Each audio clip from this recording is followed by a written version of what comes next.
Someone was out there throwing a spear last weekend. What did you do? Today's show is sponsored by our friends at Spartan Race. And yes, throwing a spear is part of it. There's a lot of other things going on there in the race as well. Make a public commitment, put a date on the calendar. Let's do a Spartan race together. If you use code SpartanDad, that's code SpartanDad, you'll get 25% off any race. For those wanting to race in Nashville, I have a way you can get your whole race paid for. Reach out to me. Check out Spartan Race. Use code SpartanDad. Today's show is also sponsored by our friends at distilleryproducts.com. If you are a store, you're a group, you're a blog, you're a podcast, you're a distillery, whatever it is, you need laser edge glassware at wholesale prices. Reach out to me. I'd be happy to get you in touch with the whole family behind distilleryproducts.com doing amazing things. We use them. You should too at distilleryproducts.com. Today's show is also sponsored by our friends at Orca Coolers. Whether it's the Chaser, the Traveler, the Camper, the Barrels, the Roto-Molded Coolers, be the coolest dad this summer at the pool, at the beach, camping, whatever it is you're doing at orcacoolers.com. Use code DADSEASON for 20% off your order. That's code DADSEASON for 20% off your order. And make sure you check out coming this summer. They're going to have their 10th anniversary cooler. It's going to be pretty cool. And then you can laser on that Chaser Teeny. You can put logos on there, custom stuff. It's going to be really cool. Use code DADSEASON for 20% off at orcacoolers.com. Zeke, do you have anything for me tonight?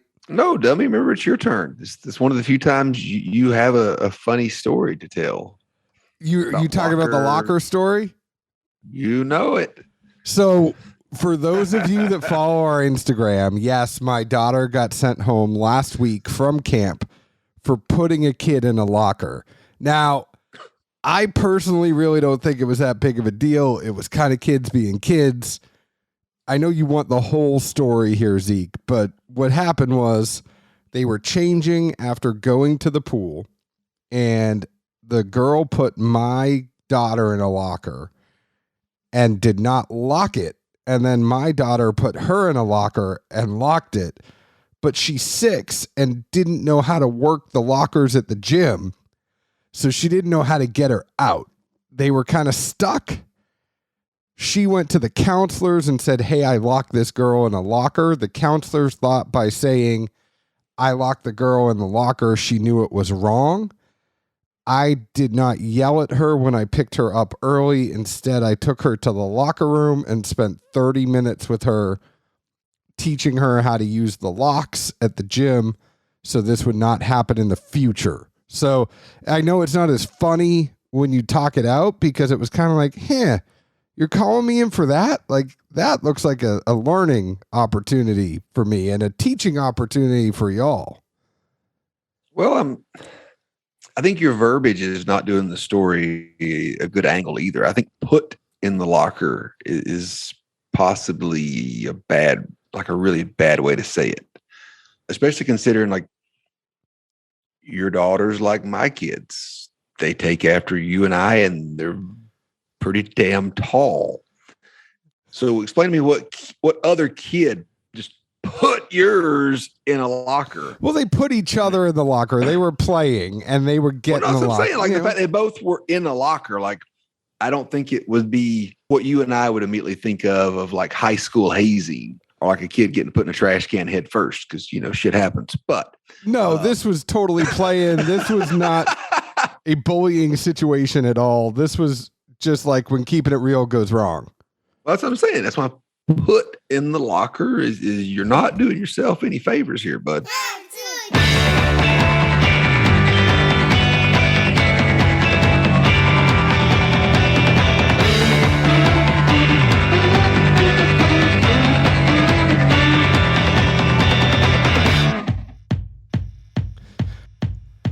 Hello, everyone. My name is John Edwards. With me, as always, is Zeke Baker, and together we make the Dads Drink a Bourbon. Wherever you are, whatever time it is, thank you for making us a part of your day. Hello, my friend. Hello. How are you doing? Now, this is one of those ones I am not going to spend any time editing this. I'm just giving you fair warning. This is going out for tomorrow. This whiskey was just released 2 days ago. This is the rare opportunity that we can actually be ahead of the game, and I want to make sure we do that. But how are you? Do you want to tell the people what you've been up to? We know my daughter did not put another kid in the locker. They mutually played and hide and seek in the lockers. But what have you been up to? I've been good. Work, PT. My kids were on a week break with their mom, so I got a little downtime. I don't know. I don't have any complaints. I got to be lazy for once. Shit. I just want to remind everybody right now that Zeke hurt his shoulder in January. He has been going to physical therapy since January with no progress. His shoulder is not better. It is still bad. I literally asked him today, like, hey, bro, is it time to get surgery? And he's like, yeah, we talked about that, but it's really not going to do anything. So I just got to keep doing PT. Like, no, I said the MRI wasn't going to point out anything that would change my prognosis or treatment course. Really sucks to get old, doesn't it? Doing pretty good for 40, thank you. But no, I told you, I just laugh like every time the doc's like, it just gives me this look like, I don't know, like your parents or something would, or like he knows what I do when I'm not there, which I see him every 90 days tops. Is like, just do yourself a favor and take it a little bit easier. Like, come on, man. Like, take it easy for a little while. Just let everything heal up. Don't go so hard. And I'm like, what does he know? Like, how does he tell me this? What does he see in my eyes? I really think you need to go in with that Hawaiian shirt you're wearing right now and just like go in with it buttoned down like 3 buttons and just act like you're the dude. Like, come on, man. I'm just living my life. You know, I only rock 1 button, period. Even if you went out in public on that? I mean, I'll go like check the mail or take the trash out in this thing. But like, you ain't going to the grocery store wearing a shirt down to 1 button. I mean, you've seen the grocery stores I go to. I could get away with it. And you do rock Sam's Club a lot. Oh, I didn't go in there anymore. I got the curbside thing or delivery. Really?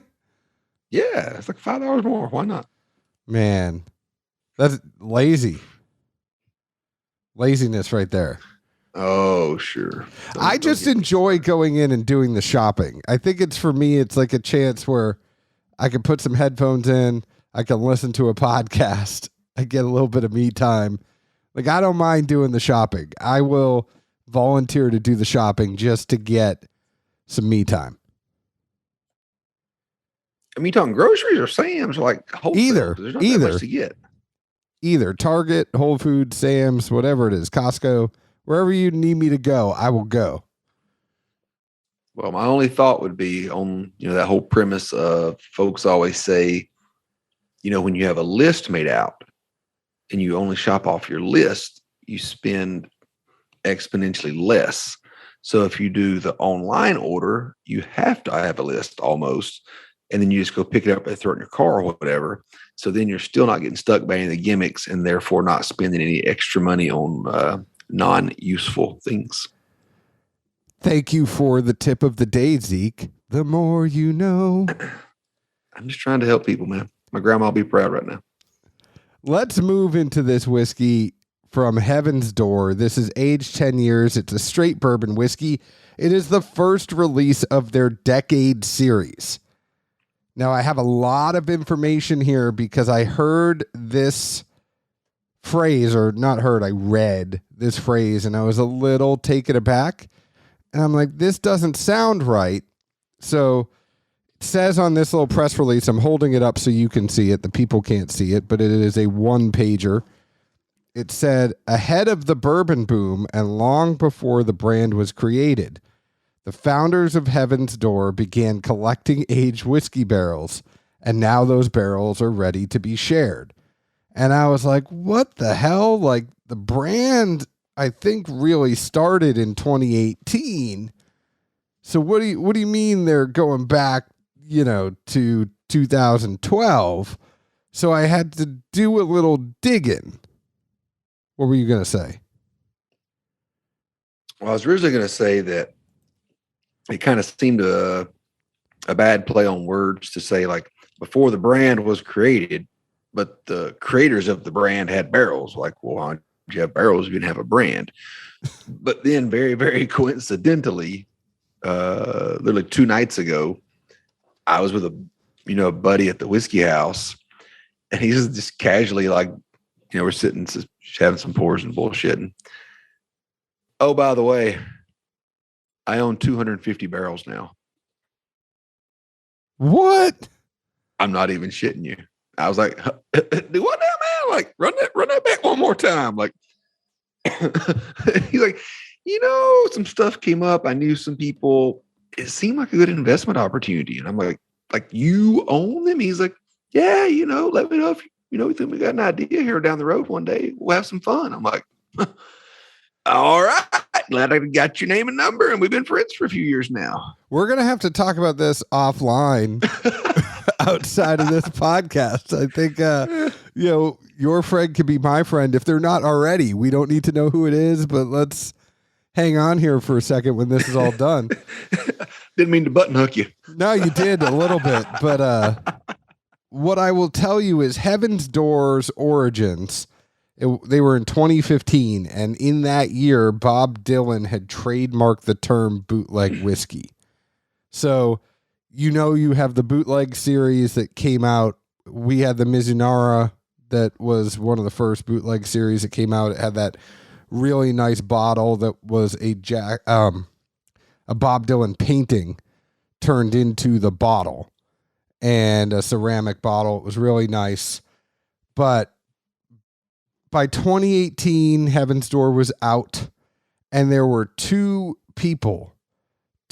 other people that founded Heaven's Door along with Bob Dylan that people don't know about. So it was Mark Bushala, former founder of Angel's Envy and current founder of Spirits Investment Partners, and Ryan Perry, a whiskey developer at Diageo.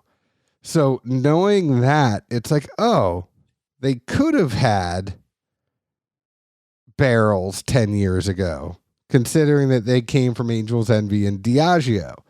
So I'm not 100% sure how they got them, if they just kind of like moved them along and said we had these for other projects.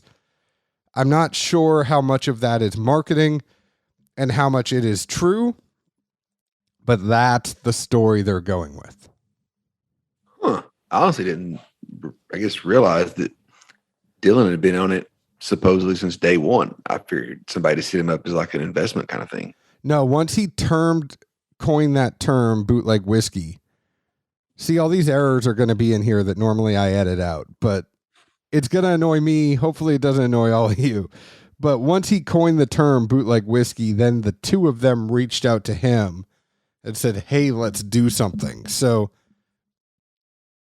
kind of interesting. He was the impetus, and then it got them to perk their ears a little bit and then reached out to him. But this features limited time offerings from Heaven's Door that showcase various American whiskeys aged over 10 years, with straight bourbon being the inaugural release. So there will be other ones in here as well. The Decade Series, the first release is a high rye 10-year-old straight bourbon whiskey. And we've been patiently waiting on our barrels of aged liquid to mature to the optimal flavor profile for many years, and we're thrilled to release them for our fans to enjoy, says Ryan Perry, Heaven's Door Master Blender. Our first release is the whiskey the world has not yet tasted. This Tennessee Bourbon has a mash bill that's non-traditional to all other whiskeys ever created from the state. With 22% rye and without charcoal mellowing, the distillation is more reminiscent of what you would expect from a traditional Kentucky bourbon. It's 10 years, it's 100 proof, it is 50% ABV, it is non-chill filtered and non-charcoal mellowed. That is basically all I know. If you have any questions, I will try to answer them for you. So the first place my mind wanders, just because it does, Tennessee, non-charcoal, somewhat novel mash bill. You said what, 22%? Yep. I mean, I do remember a place in Memphis that had sourced out some Tennessee whiskey that was a non-unique mash bill, and I don't think was charcoal mellowed. And if one of the two main players had ties to Diageo, who originally owned all these barrels and sold them, I don't know, John Boy.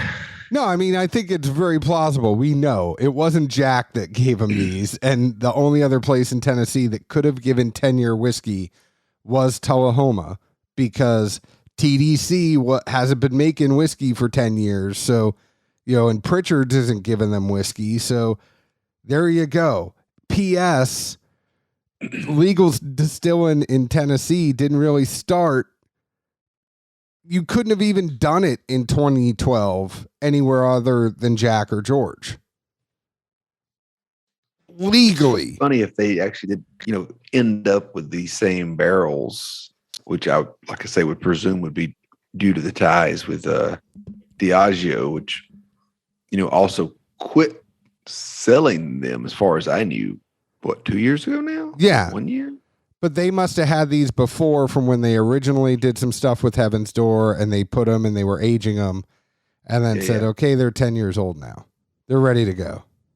Yeah. So interesting, though. Yeah. What do you think about it? I really thought this profile was, more or less completely dominated by the barrel, to be honest. Right away, I picked up strong char influence. There was, maybe a tad of youthfulness underneath. Again, I didn't really put two and two together when I was drinking the Decades series to think it was a 10-year whiskey, but, that's just me. But most other flavors I thought were pretty hard to pick up. The char and bite just seemed like a superficial layer that just sat on top of everything else.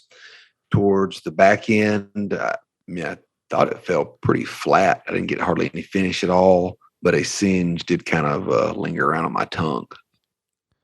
So I got like a tale of two pours on this. When I first poured it and I thought I let it air for like 10 minutes, I didn't really get a lot. I got a lot of the corn, and I even put unsweet tea on the nose and the taste, and slightly bitter with some chocolate, and then oak and leather on the finish. And that was kind of like right away.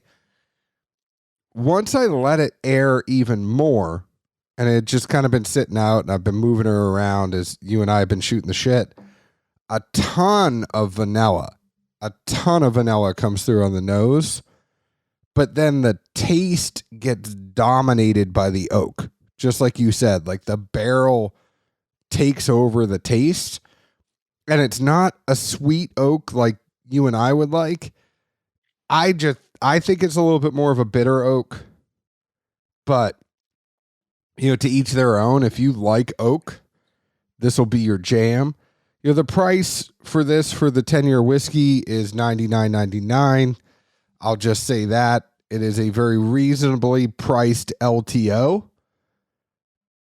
I think it just kind of the oak presence, and I'll say it again, Zeke and I are very, it's known that we like a sweet oak and we don't like a bitter oak. And this kind of went the place we don't like. Is this batched or single barrel? I missed that part. It is batched. Okay. And, like we said, we essentially know where it had to come from. And I would say any of the main digs that are normally associated there are not present here. I don't get any mineral, vitamin, anything at all. I almost wonder if they rebarreled it for some reason. Like maybe they had leakers or tried. Well, and it is an American whiskey, right? So it is. The problem is we can't see what the actual bottle.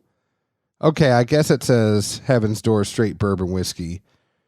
aged 10 years decade series is on the sample label with some cool artwork in front. But they do say, and this is just what threw me for a loop for a second, it does say will showcase various American whiskeys aged over 10 years, with straight bourbon being the inaugural release. So like I was almost like, is this under, with the TTB, is it under the American whiskey category? Because that's what the whole umbrella is, or does this one fall to the bourbon whiskey category and I need to try to look at a bottle? Well, so I hope you remember, because obviously I don't. Tullahoma, they're a light char, right? They're not heavy. Or am I dreaming that? No, I do not believe they're a heavy char. But this, to me, I mean, I think it's a. Oh no, they use a 4 char. Sorry, they use a 4 really? char. Yeah. Okay.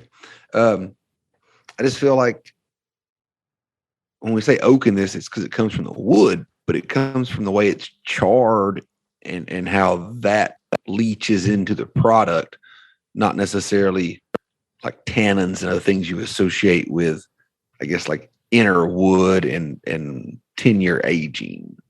I don't know, it's not the best way to explain it, but it's all I really get out right now. I'm off the top of my head. But it definitely doesn't have that profile. It doesn't have the Tullahoma profile. It is just like anything.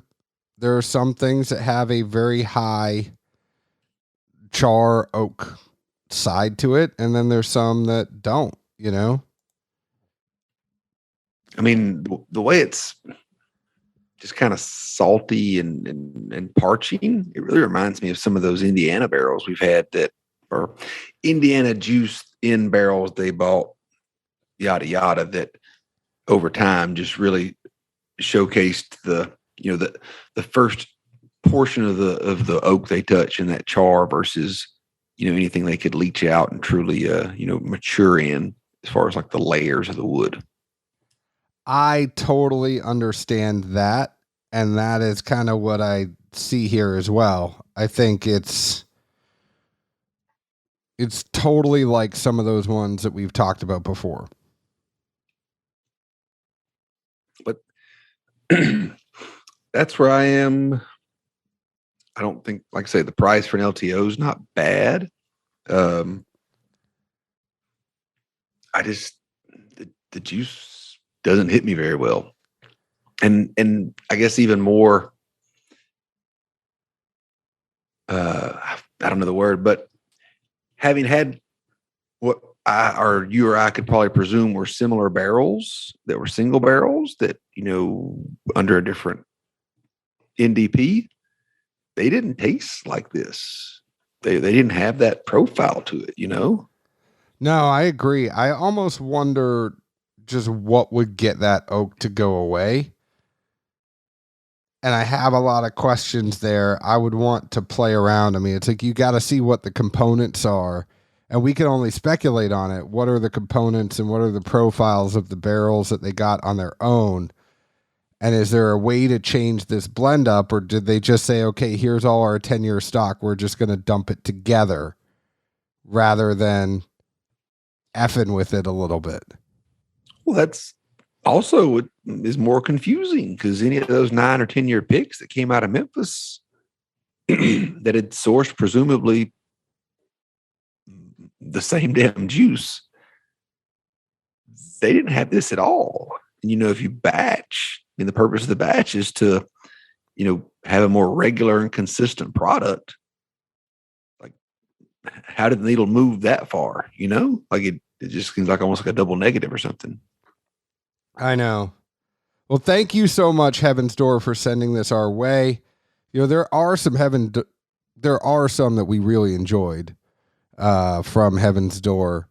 This one, I think it's just different strokes for different folks with the profile there. But for those of you wondering, I mean, there's nothing about this that really makes me think that this is Tullahoma. So that's kind of, that's what comes down to, at the end of the day, people are trying to get away from that profile when they're sourcing the juice. And congratulations, you've done that. It's just at a place where we're not really going towards, but that doesn't mean other people won't go towards it. And I think people will still buy this. I'd probably get it at a bar to see if you like it first before going out and buying a bottle. But still, as far as LTOs go, this one isn't breaking the bank. So enjoy it. And go ahead and find us on Facebook at Dad's Drinking Bourbon, Twitter at Bourbon Dads, Instagram at Dad's Drinking Bourbon. Please leave us an open and honest review, just like we leave open and honest reviews about the whiskey we drink. Zeke, where else can the folks find us? Good old Nashville, Tennessee. Cheers. Ciao.